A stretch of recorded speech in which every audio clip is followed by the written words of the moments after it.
Hey guys, in this video I'm going to show you how to apply for a DoorDash Crimson Card. If you find this video helpful, please consider to like this video and subscribe to my channel. In saying that, let's just jump straight into the video. Alright, the first thing what we need to do is start by registering as a Dasher through the DoorDash app or website. During the sign up process, you'll need to provide a valid driver's license or state ID if delivering by bike or walking, a business number, a smartphone, iOS or Android, and you also consent for a background check depending in which region you are.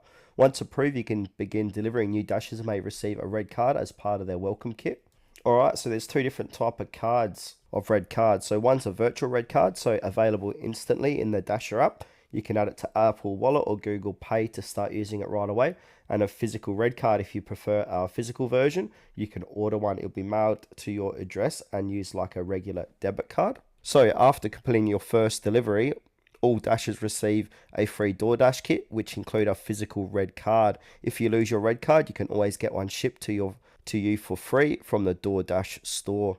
So here it is here. There's the red card. So you can go ahead and order one from the store.